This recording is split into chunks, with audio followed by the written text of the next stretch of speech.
Evolution is essential. Make strategic decisions with the things that they can control. You can do whatever you put your mind to. Listen.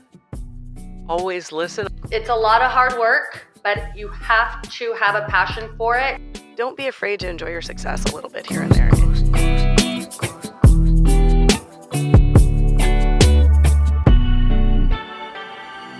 So for those young minds that are looking to you, to others in civic government, or even just in entrepreneurship, or as a mother, as a spouse, for inspiration, what advice would you give? Listen.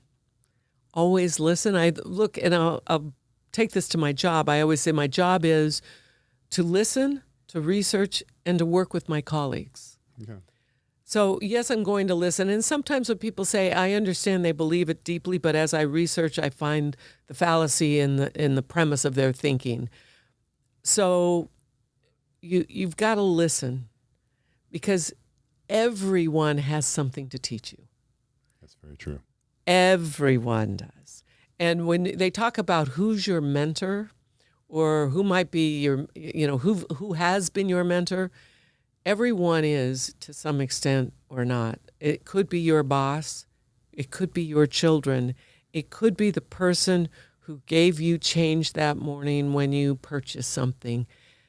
Everybody, if you're listening, if you're open, has something to teach you. And listen to them, because they've got important things to share. That's excellent. That's excellent advice. Sometimes I feel now people think everything's so easy for me. And I wouldn't say it's easy, but what I've done recently, and maybe what I do all the time, is I surrender to it. Yeah. Run out of that color, then guess what? I'm going to go sell the other colors a little bit harder. Yeah. So it's surrendering to your environment, but still being aware of it. I think that entrepreneurs need to really embrace, and those who are not rattled easily seem to be like elevating their success right now. It's a 10x success. Yeah. What you just said is so true, where the environment that you're in, if you can just, it's not ignoring, No. It's just not overreacting. It's just being very decisive and understanding that, you know what? All right, these are the cards that I'm dealt. Yeah. Okay. And we still have to play the hand. It's not going away. It's not going away. And do I still want to be successful? Yes. So what decision do I get to make in that headspace is how I like to navigate these times.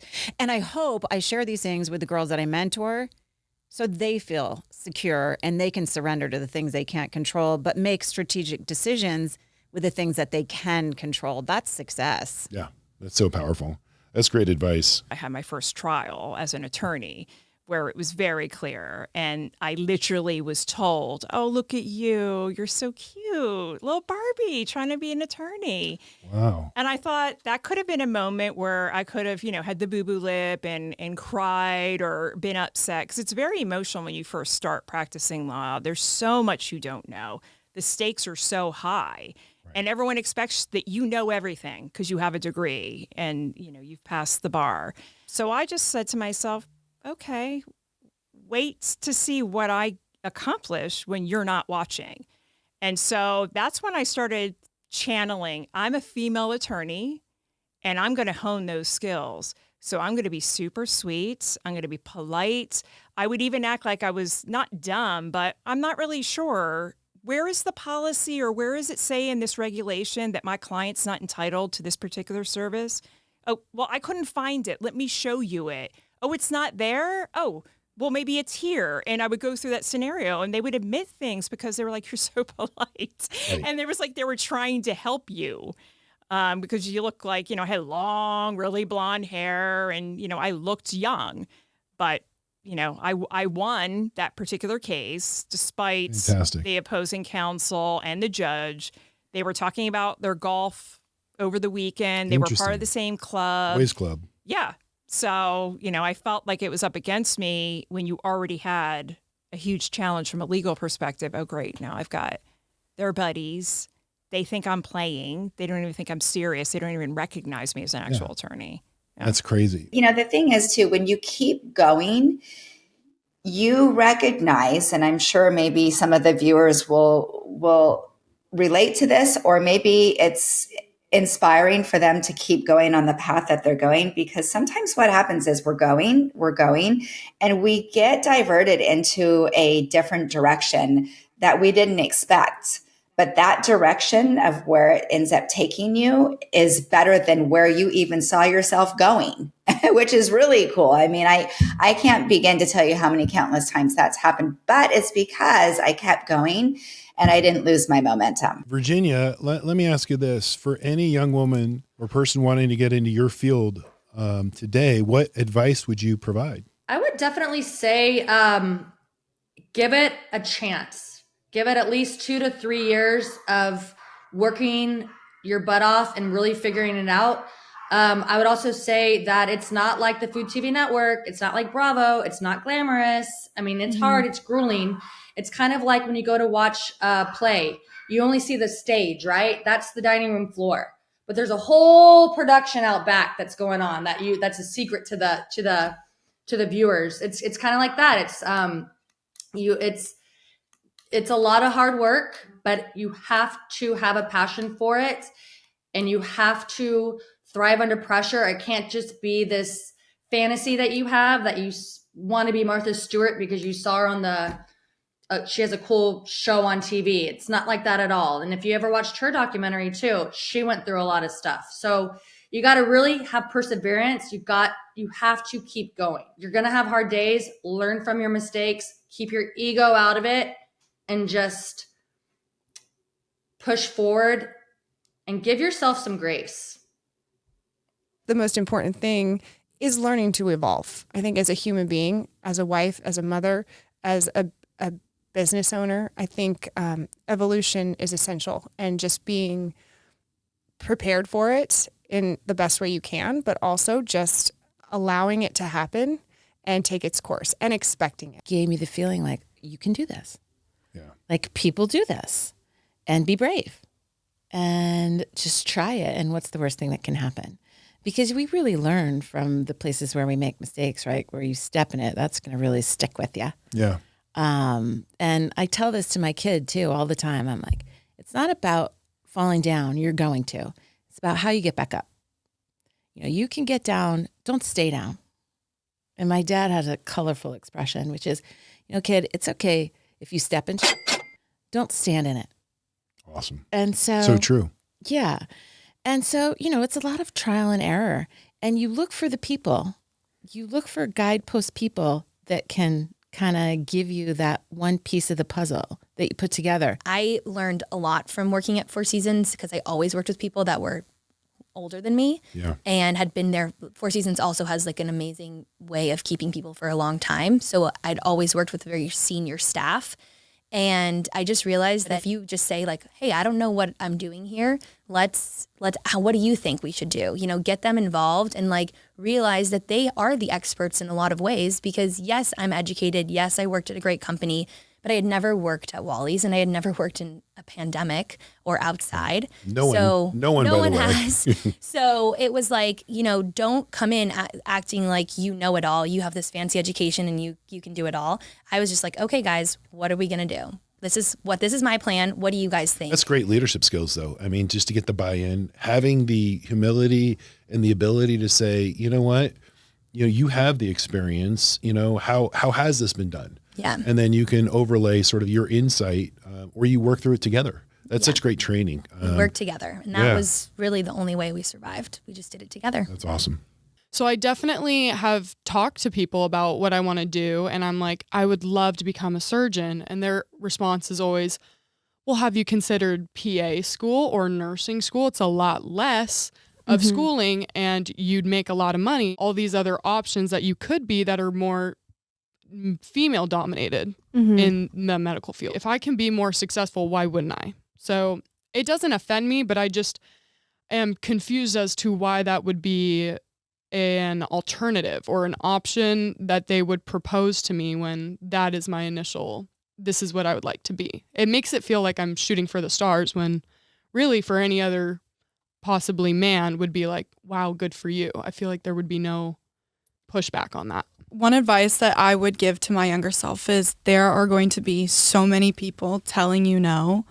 And the best thing to do is just push past and keep going, because you can do whatever you put your mind to. One bit of advice that I would give my younger self definitely is when I played soccer, we practiced with the boys team, and one of the coaches was the father of one of the sons on the boys team. And he would definitely put a lot of his effort and focus on the boys team rather than the girls team. And we would just be running laps around during practice while he focused on them. The advice I would give to myself is just to stick with what you love, regardless of who's affecting it or in charge. For instance, it was the coach. And just stick with it no matter like people around you, when what they're saying and how they're affecting your view on the sport. I wish I definitely sticked with it. As a sales rep, specifically, I in the restaurant business, there's always going to be those, customers that are grouchy, grumpy, and they're going to take their anger out on the waitress or whoever. That's I can deal with that, right? Kill them with kindness, or as Dana, my employee, says, you just pop your umbrella up and you just let their negativity fall over the umbrella. There you go. I like that a lot. That's really good. There are some things that happen that are just too egregious to pop up an umbrella for. And I realized, I can fire an account. Yeah. I can do that. And I didn't realize it. I had a job to do. My job was to open as many accounts as I could, see as many buyers as I could.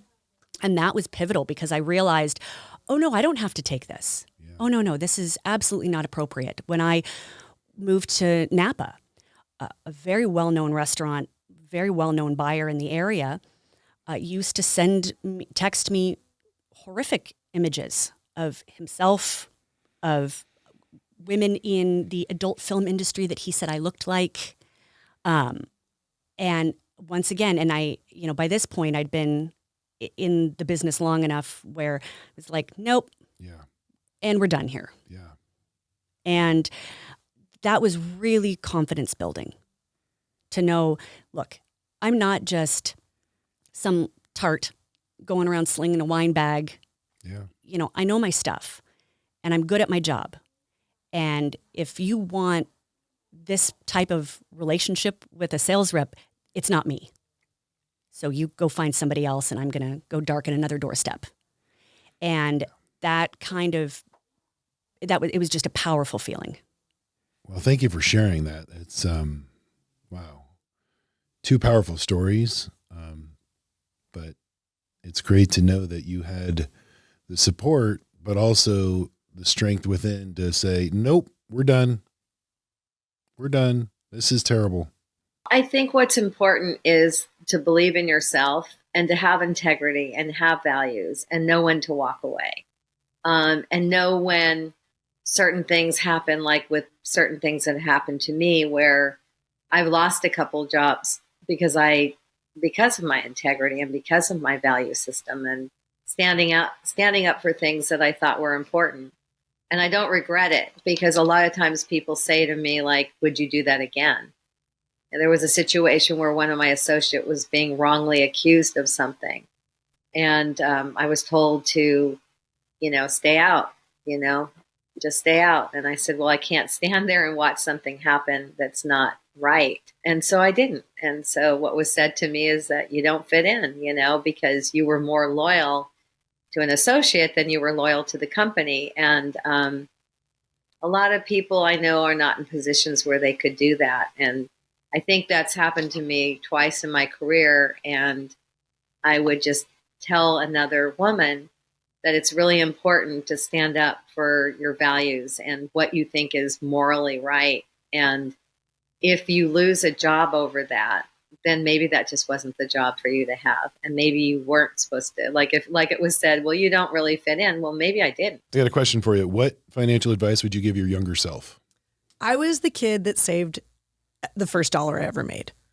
And I saved and saved and saved and saved and saved. I don't really know what I was ever saving for, but I saved a lot and I didn't enjoy it, right? It's that same thing. I didn't grow up with lack necessarily, but my mindset was somehow like, I just got to make sure that I'm prepared for whatever bad thing might happen. again, probably undiagnosed anxiety, just wanting to make sure I was prepared. I think it's using, like, allowing the success that you have, whether you're mowing lawns or you're babysitting or however, like, and I had like 5 jobs, no shock, like as a kid too. I think I started mowing lawns at like 10. Yeah. And I was like, great, let's start a business. And then also over here, let's babysit, let's start a business and we'll do a network and all these things like that. If you don't enjoy the success you've been able to accomplish, whether it's, I made $20 today, or I made $100, or I've never sat down and been like, I made $100,000 today. I'm not that person, but, I think you miss out. Like, what's the point? Be able, like, do the thing, it's buy the shoes or take the trip. I guess it's sort of the millennial mentality. It's like, well, I want to have experiences. And I think I was really annoyed by that at first, but I'm also like, I think I'm annoyed because I didn't do that for a long time. So maybe I'm just jealous. But I think that's a big piece of it. I think you're going to work hard. I think you should save. I think you should be mindful. Don't, if you don't have it in your pocket, don't go buy it, right? Like, don't put it away for later. Credit cards can be dangerous, all those kinds of things, but don't be afraid to enjoy your success a little bit here and there, and do it in a way that is meaningful and mindful for what that success looks like for you at that time. And again, don't be comparing yourself to someone that's online and, living their $30,000 millionaire life. There's a lot of that. That's so good. It is. And There's it's like, so many $30,000 millionaires. there are. And right? I don't even know if they have that 30 because it's probably so maxed out on credit cards, like keeping up with the Joneses. Don't chase it. Don't chase it. And be your authentic self and just. But enjoy it. Enjoy it. Don't be afraid to do something. And you know what? Celebrate that with people that supported you. Thank you for joining us today. We appreciate it. And we're looking forward to more educational episodes for you to grow your personal financial life. More to come. Thanks for watching. Like and subscribe. Share with friends and family. Take care. This podcast is brought to you by David Field Producer. It is produced and directed by David Field and Kristen George. And it's mix, edit, and socials by Kristen George and Sam Aguirre. Blanky Shine Wealth Management is a group of investment professionals registered with Hightower Services, LLC, member FINRA and SIPC, and with Hightower Advisors, LLC, a registered investment advisor with the SEC. Securities are offered through Hightower Securities, LLC. Advisory services are offered through Hightower Advisors, LLC. This is not an offer to buy or sell securities. No investment process is free of risk, and there is no guarantee that the investment process or the investment opportunities referenced herein will be profitable. Past performance is not indicative of current or future performance and is not a guarantee. The investment opportunities referenced herein may not be suitable for all investors. All data and information referenced herein are from sources believed to be reliable. Any opinions, news, research, analysis, prices, or other information contained in this research is provided as general market commentary. It does not constitute investment advice. Blanky Shine Wealth Management and Hightower shall not in any way be liable for claims and make no expressed or implied representations or warranties as to the accuracy or completeness of the data and other information, or for statements or errors contained in or omissions from the obtained data and information referenced herein. The data and information are provided as of the date referenced. Such data and information are subject to change without notice. This document was created for informational purposes only. The opinions expressed are solely those of Blanky Shine Wealth Management and do not represent those of Hightower Advisors, LLC, or any of its affiliates.